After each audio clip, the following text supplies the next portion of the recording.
sunshine of people passing me by. Doesn't feel like I belong.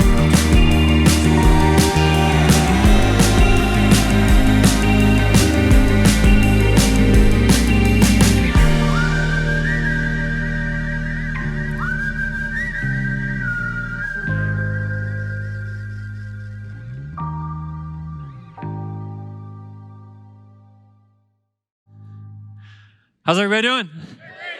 Great. Hey, I'm going to start with a little bit of a thought experiment, and I want to give you a little room to reflect and kind of work through a few things in your mind. We've been talking about the idea of the good old days, that these are the good old days, but I haven't really given us during this series yet, as we're wrapping up tonight, room to be nostalgic about anything. And so I'm going to ask you in your mind right now to kind of go back to whatever you think was the best season of your life. Just kind of let your mind go back there for a little bit. And I imagine as you're thinking about it, as I thought about it this way, you'll start to think about, well, who was around me in that season? Who were the people? Who was I laughing with? Where was the love? What was the adventure? You probably will start to picture places in your mind. The very places that things took place, where conversations were had, where meaningful things happened. I actually want to give you a little room to experience the emotions of that season, to remember what it felt like, and why those emotions were so significant that years later, likely, you still remember them today. You can think about the experiences that you shared. For just a moment, think about how old you were in the memories that are stirring up right now. And then think about, well, if you're that old, what year was it? I know it may not have been a single year, but within the season, what was one of the years that was there? And just for us to think a little bit about how precious some previous seasons of life were, how much they marked us, and how much, in some ways, we wish we could go back there or revisit those times. That's a powerful thing. I was thinking, I want to get a little sense in the room of how long ago that was for the different people in the crowd. And so at first I thought, well, I'll ask you whether it happened in the last century or in this century. The 1900s or the 2000s. But you know what? In the survey we did of our attenders last month, we found out that 26% of the people in this room are under 30 years old who are regular attenders. 40% of our guests are under 30 years old, which is awesome. We celebrate all of you who are under 30 years old and thrilled that you're part of this church. But I thought, well, we know what century theirs comes from, right? I mean, they wouldn't even remember anything from the past century. And so I thought, instead of that, I want to ask you to say, did this happen in the first half of your life so far or in the most recent half of your life? There's a little math to be done. I understand that. But when you take yourself back to a nostalgic, those are the good old days time, did it happen in the first half of your life or the second half? How many of you would say the first half of my life? Yep.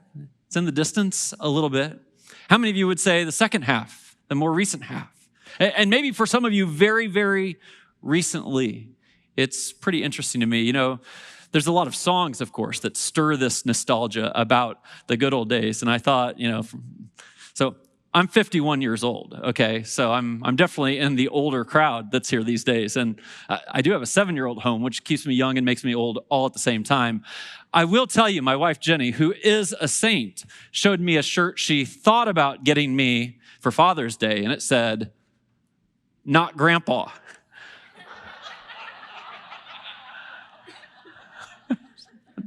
Thanks, honey. Appreciate that. But we have these songs, and some of them are from previous generations. I'm gonna test. If you're under 30 here, I don't even expect you to get these first ones. Okay. So I'm curious. I'll name the song. You name the artist. Okay, out loud. How about the song "Glory Days"? Bruce Springsteen, the boss. There you go. How about "Summer of '69"? Bryan Adams. Well done. How about "Jack and Diane"? John Mellencamp, John Cougar Mellencamp, an Indiana guy. All right, those are from the 80s, right? But even Taylor Swift has written songs about looking back at childhood and all the feelings that are around that. You know, there's so much, I think, to be said to appreciate the good old days and then try to figure out how to recapture those. The TV series The Office had a good 9-year run, and on their finale, their final episode after 9 seasons, the character Andy was kind of reflecting at the end of the show, and for a lot of the show, his desire had been to work at Cornell University. It was his alma mater. When he thought about the good old days, he thought back to his college days, and so he wanted to get that job. And eventually, as they're closing up the show, that's the job he's going off to. And as he does, thinking this is the dream job, this is what he says. I wish there was a way to know you're in the good old days before you've actually left them. Someone should write a song about that. And he's reflecting on the idea that while he longed for his alma mater and he has his dream job, how much he's going to miss the everyday people who are around him right now. So we want to help you carry this series on after today. There's a really simple tool, and I'll come back to it at the end of the message again, but you can get these on the QR code. We created some pictures that you could use as the lock screens for your phone, and they're the title of different week's messages and maybe different reminders to us in different ways that I'll come back to. But throughout the series, we've been kind of living on this idea. Here's the idea. The past and the future only matter in how much they impact the present. Time is kind of a mystery to think about, but when you think about it and think about it clearly, you will appreciate that the past doesn't matter except how it affects today. And sometimes it positively affects today, sometimes it negatively affects today. Think about this. The scriptures say, love keeps no record of wrongs. And the reason it says that is because if you keep record of wrongs in your relationships, it will take what was in the past and it will ruin your relationships today. If in the middle of an argument you pull out something from 2 years ago or 5 years ago or last week, and you've kept a record of that, it makes today's relationships very difficult. The only thing that matters about the past is how it affects today. And of course, that's true about the future also. Last week, we talked about creating the good old days today so that one day we would look back on these and say, what a great season. Jesus, actually in his teaching in Luke chapter 13, leads to this idea in a very serious way. And I want to explore it in its seriousness and then back off of it a little bit for just everyday life. He talks about the strongest concept of that feeling of knowing we missed it with the good old days. Here's what he says. He says, there will be weeping there and the gnashing of teeth when you see the kingdom of God, but you yourselves are thrown out. Jesus is teaching about eternity. And he's talking about the narrow path and the wide path. And he's looking around at a crowd and he's saying, don't miss it. Don't miss it. The thing that you don't want to happen to you is for you to make choices today that end up in a place, and when you're later in that place, you look back at today and you're like, ugh. That's what the gnashing of teeth is. If you clench your fists and you clench your teeth and you feel like, ugh, I should have known better. I could have made different choices. I kept going even though I knew it was a problem. And now look where it's left me. Jesus is saying, oh, steer clear from that. It's entirely predictable. It's perfectly predictable where this life is going, that you will die, that there will be an eternity. Do not be the person who notices too late and makes no adjustments so that you're on the outside looking in and you're like, ugh. Now that's as serious as it gets. Those are the highest stakes, the biggest consequences. And of course, I want everyone in the room to think about those things as Jesus warns us. But this idea of some regret, some gnashing of our teeth, of knowing we should have made a different decision and then going back and being frustrated by it, that's also a very everyday emotion. We have golf set up in the Commons area. And I'll tell you, when I'm playing golf, there's a fair number of times I'm like, man, why did I hit my wedge? I should have hit the 9-iron. Ugh, right?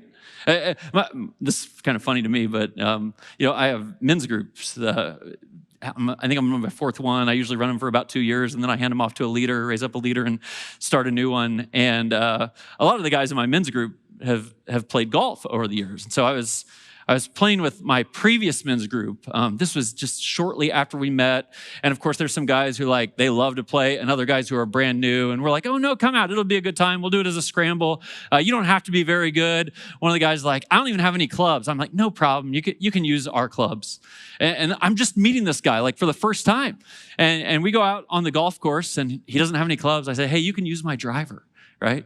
He takes my driver, doesn't hit it very well, but he's doing fine. On the third hole, he swings my driver and he snaps it in half. How would you like to do that to your pastor, who you just met not that long ago? Snapped it in half. And he was like, ugh, right? There's the regret. Then get this, my previous men's group, they had some pretty decent golfers. And so a couple months ago, they texted me and said, hey, we would like to challenge your new men's group to a golf scramble. I'm like, I bet you would. So I texted my new men's group, and I said, all right, guys, this is serious. I do not intend to lose to my old men's group. So I need to know who the best 3 golfers are in this group. If you're not very good, don't act like you are. That's what I said to him. And it's not the time for false humility. If you are good, I need you to be on my team on this particular date. And we went out. And I have a guy in my men's group who's like a scratch golfer, and we annihilated my old men's group. And then all their trash talking that was gone on beforehand, they're like, ugh, right? Now, eternity's really serious, and golf isn't that big a deal. But the one thing I want to keep you from doing before we wrap up this series is to keep things in your life right now that are keeping this from being the good old days. That would undermine the idea that 10 years from now, you'd look back at 2026 and say, I loved that. And it's so important. Last week I gave you this definition of wisdom. It says that today is connected to yesterday. That's obviously true. Someone who's wise understands the decisions you made yesterday have effect on today. And tomorrow is connected to today. That's obvious for people who will stop and think about it. But for sure, there are plenty of storylines in this room right now. And you have some habits or some practices or potentially some hidden things in your life right now. And you might be at the stage of raising kids, or you might be at the stage of empty nester, or you might be at the stage of high school student. And you're just blowing through the warnings. And I'm trying to save you from a year from now or 5 years from now, seeing your family disintegrate, seeing you make a big mistake and being like, ugh, just gnashing your teeth because you didn't correct course today, where if you did, everything could be beautiful. Maybe it's because I'm a pastor and I live up close to these stories all the time. I mean, I was a brand new youth pastor at Suncrest a long, long time ago when one of the 15-year-old high school boys came to me and he's like, I don't know what to do. I haven't told my parents this. My girlfriend's pregnant. And when you're a 15-year-old boy and your girlfriend's pregnant, after the fact, you're like, ugh. But these things are perfectly predictable. He could have imagined where the future was going and corrected course, but now, I have someone who's very, very close to me. And this week, late Monday night, I got a call. And he's using again. It was a previous season of his life. He'd been to rehab, thought he had overcome it. He had overcome it for a season. But stressors come in, and he went back to it. And within a week of finding out, he's losing his place to live. He's losing the main relationship that he has. He's having to face the truth with people around him. It's perfectly predictable. It's like, ah! And that's a threat to all of us. And so I want these to be the good old days that you look back on one day and say, what a great season of life. And today I want to do everything I can to help you not undermine it with something that might be a temptation or something going on in your life right now. This is serious business, but I want people to see how life is connected. And there's a story that Ray Romano told Jimmy Fallon about his son connecting or not connecting the dots with life lessons in life. I'll let you watch this, and then we'll get to the Proverbs. My son, What is he doing? here he is. So I have twin boys, and he's 24-year-old twins. So one of them, he has a new girlfriend, so he's still living home. He calls the other day at 1 a.m. He calls, he says, Dad, I'm driving back. My car says I got 14 miles to go. My gas gauge says 2 miles till empty. So I'm like, okay, Greg, what is this, a math problem? Are you having a math problem? Yes. Why is he calling me? It's an SAT question. Yes. Yeah. 14 is greater than 2. Go to the gas station. Get off he's on the 405. He's on the 405. You know, that's the a massive freeway. highway, yes.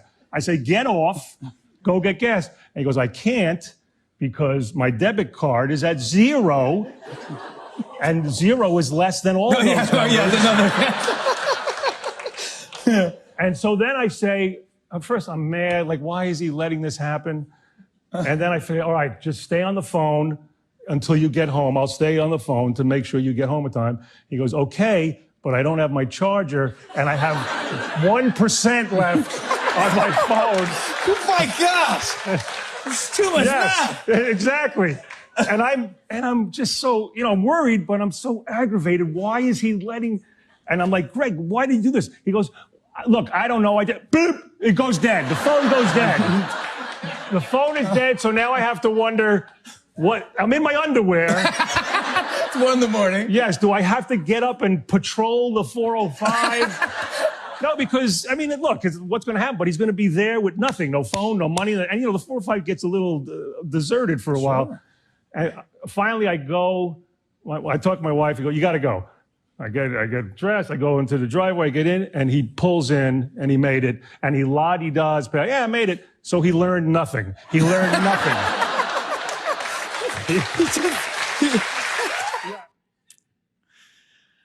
We're just trying to connect the dots here for you. All right, so here's a proverb. This is from Proverbs 27. It says, the prudent see danger and take refuge, but the simple keep going and pay the penalty.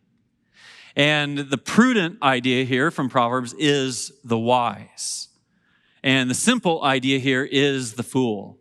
There are some people who see that yesterday is connected to today and today is connected to tomorrow. The decisions they make have consequences. There are other people who act as if that isn't true, or they'll get away with it, and they just keep going. And I'm asking you today to be prudent, to say, if there's something going on in my life that would undermine the very outcomes that I want in this season of life, I won't just blow through it today. Now, I'm fascinated by different Bible translations. Almost always when I'm teaching with you, I use a translation called the NIV, the New International Version. It's a pretty standard version. It's been used for decades and decades, really solid translation of the Bible. But you can imagine there are a variety of Bible translations. And sometimes one of the helpful things to do if you're looking at a passage and you're trying to get your mind around it is to look at how other Bible translations translate this. I'm going to go through some other translations of this very verse here for just a second. And I think you'll appreciate both, maybe learn something about Bible translations and also help you see it as it is. So this is the NIV. The NASB, New American Standard Bible, which is a more literal word-to-word translation. If I'm studying the scriptures and I want to know exactly what every word meant, with almost no interpretation at all, I might use the NASB. And this is what it says. A prudent person sees evil and hides himself. That's technically the phrase, hides himself. The idea is take refuge, step out of the situation. But the naive, so now we know what simple means. Someone who's naive. But the naive proceed, and they end up paying the penalty. If I was going to use a different translation besides the NIV, I would probably use the NLT, which is the New Living Translation. This is what it says. A prudent person foresees danger and takes precautions. A simpleton goes blindly on and suffers the consequences. Now, this feels a little different than pays the penalty. But it's helping us to understand that no, this isn't God smiting you. It's not God penalizing you for what you're doing. It's you stepping in and you're just experiencing, suffering the consequences of moving forward when you know there's danger ahead. This is the King James Version. A prudent man foreseeth the evil and hideth himself. But the simple pass on and are punished. Some of you are like, that sounds like it was written in 1611. It was. It was written in 1611, so we don't use that one very often. This one's from the Message, the MSG, the Message. And the Message isn't exactly a translation of, in this case, the Hebrew Old Testament. The Message is more of a paraphrase. So it's not trying to translate it word for word, but it is trying to help us see it and conceptualize it. And sometimes after reading the NIV for years, it's helpful to me to read a translation like the Message. And these are all in the Bible apps that are out there. This one says this. A prudent person sees trouble coming and ducks. I'm like, well, that helps me see what you're saying.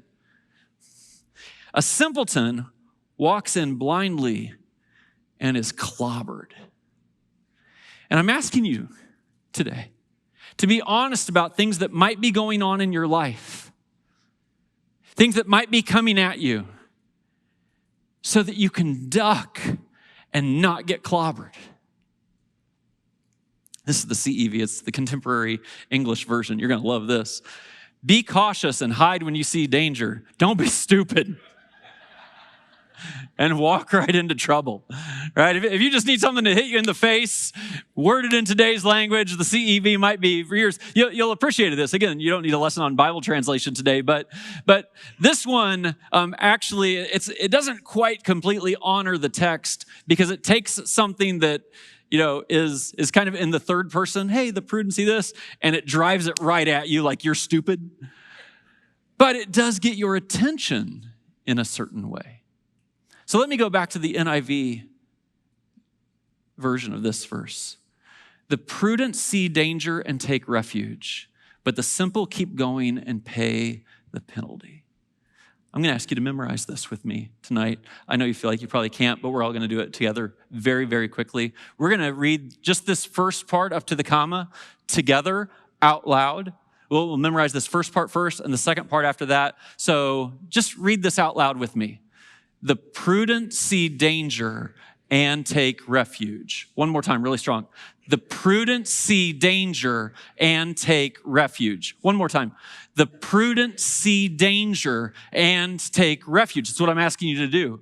Would you just close your eyes right now and say the thing we all just said together? 1, 2, 3. The prudent see danger and take refuge. You know that. A wise person, a prudent person, doesn't ignore the danger. It's someone who steps away from it, takes refuge. And then here's the second part. But the simple keep going and pay the penalty. Read this part with me. But the simple keep going and pay the penalty. One more time. but the simple keep going and pay the penalty. One last time, read it out loud. But the simple keep going and pay the penalty. That's a big lesson. Now close your eyes. I bet we can say it together. But the simple keep going and pay the penalty. Oh, if I could embed this in your lives. Of course, I want to embed it in my kids' lives. I want them to navigate the teenage years and the college years and young adulthood with this in mind. To appreciate that there's wisdom in being prudent and noticing the threats, the dangers, and the temptations. And you don't want to be a naive person who thinks you're not going to get caught, who thinks it won't catch up to you, who thinks you won't suffer the consequences. But this is too easy to apply to my kids and too difficult to apply to myself. And today I'm asking you to apply it to yourself. See, this is a pretty interesting exercise I want to lead you through because you could walk away from our time today and think, oh, I learned something about the translations of the Bible. I could talk about that from 15 different angles. I could maybe even tell you something about the translations of the Bible, and you might think you're more spiritual because you have that knowledge, but you're not. You're not. It's not about background knowledge or knowing a translation or even memorizing a verse. The people who are actually growing spiritually are the ones who acknowledge there's something in life right now, and it could take me out. It could get me to a place down a road that I do not want to go. That my kids need their dad to shine, not to fall. My kids need their dad engaged in this season, not unengaged. And the last thing that I want to do is keep going in a direction that's actually undermining the fact that these could be the good old days. You know, we've been listening to Mitch and Jess's story over the last few weeks. I've appreciated their candor and their creativity and how they lead us. For this last story, this is just Mitch, and he's going to tell you an honest story about himself. You've been part of every bad decision you've ever made. When I look back at the decisions I've regretted, or almost regretted, and that's usually what I find. Not one giant mistake, just a lot of small moments where I ignored things I already knew. One of the clearest examples of that in my life happened when Jess and I were dating 11 years ago. For me, it was social media. Social media, though, wasn't really the problem. In a lot of ways, it was doing exactly what it was designed to do. It helped me stay connected to people and memes. But eventually, I realized something. Social media was good for my connections, but bad because of the secret conversations I was finding myself in. And the thing that bothers me when I look back isn't that I didn't know it was wrong. It's that I did know. I knew something wasn't healthy, but I kept telling myself it wasn't that big a deal. Eventually, Jess asked me a few probing questions, and I told the truth. That was one of the hardest things I've ever done. The reason it was hard wasn't because I disagreed with her. It was because she was saying things I already knew. I wasn't angry. I wasn't defensive. I was embarrassed. Because deep down, I knew where that road could lead. And I knew that if nothing changed, it was going to lead to regret. So we made a decision. We deleted our social media accounts. Not paused them, not deactivated them. We literally deleted them. There were parts of that decision that were harder than I expected. We stopped automatically knowing what was happening in everyone's lives. We felt out of the loop sometimes, like we'd stepped away from the conversation that everyone else in the world was having. But what we gained was worth so much more. We gained trust. We created healthier boundaries. We removed something that was pulling me somewhere I didn't want to go. And looking back now, I don't regret deleting social media. The regret would have been ignoring the warning signs.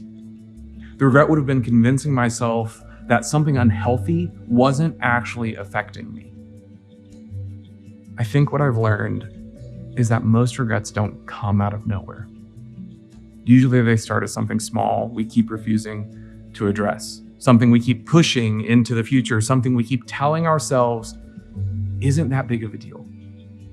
And maybe for you, it has nothing to do with social media. Maybe it's something completely different. But if there's something in your life that's pulling you away from the life that you're wanting to live, pay attention to it.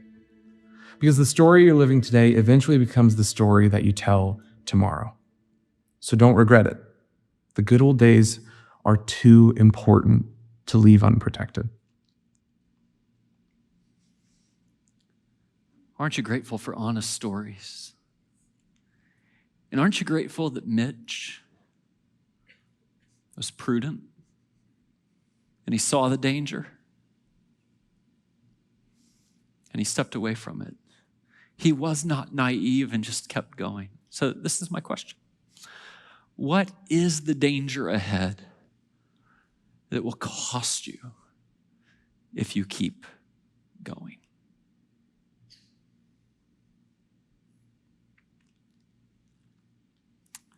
I'm asking this as a spiritual question today, and one of my prayers is that the Holy Spirit itself, for those of you who are believers and we have the Holy Spirit inside of us, will do the work that he does to convict you right now.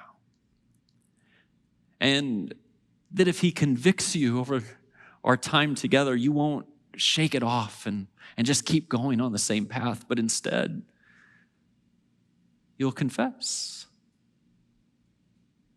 You'll seek counsel. You'll take a different path so that what is perfectly predictable doesn't happen by staying on that path.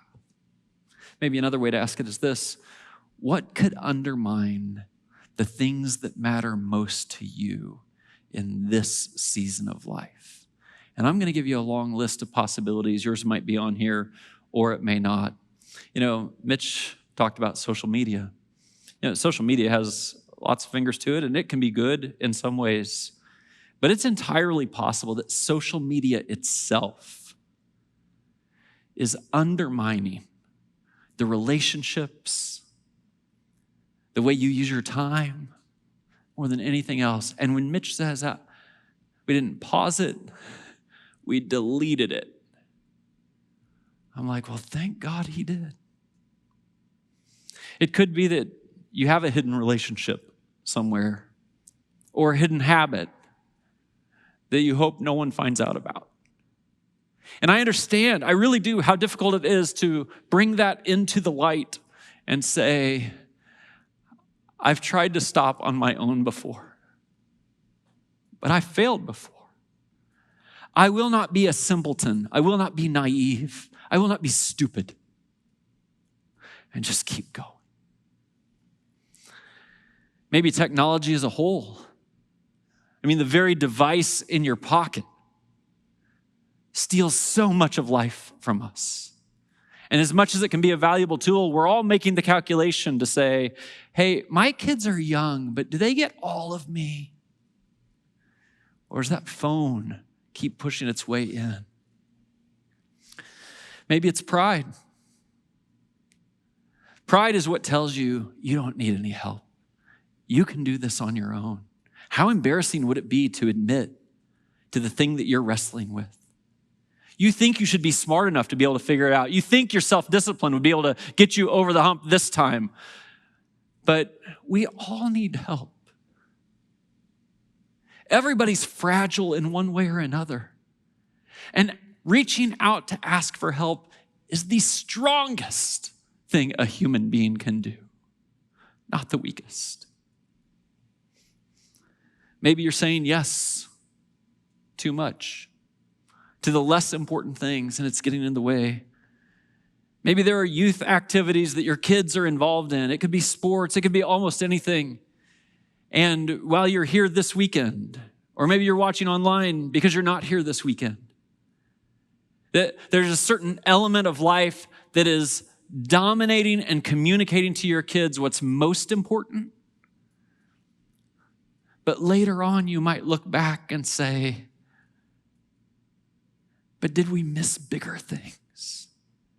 Did we teach our kids that this was the most important and something that's actually even more important had to take the back seat?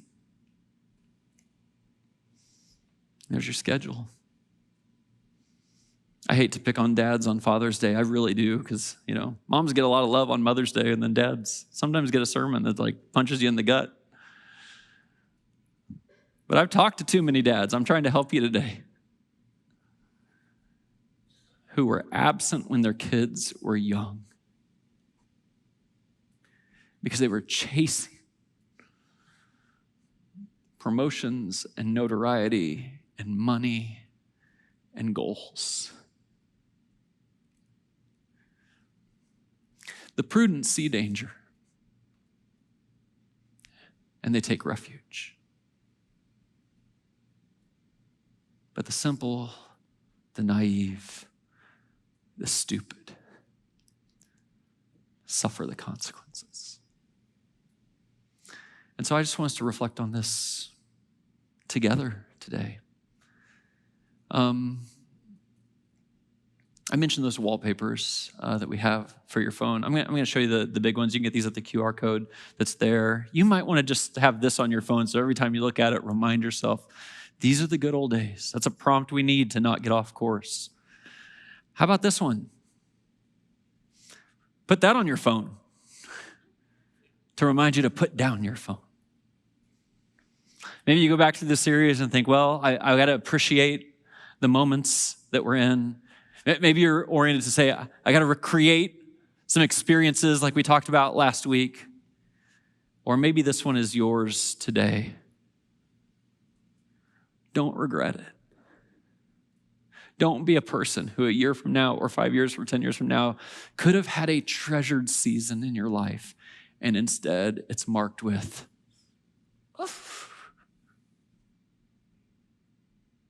it was perfectly predictable. And I just stayed on the same course. I'm going to pray for us in a second, and then we're actually going to listen to a song about the good old days from Mitch and Jess. And I pray that you'll both be inspired by this song and use the time to let the Holy Spirit speak to you. Will you pray with me right now?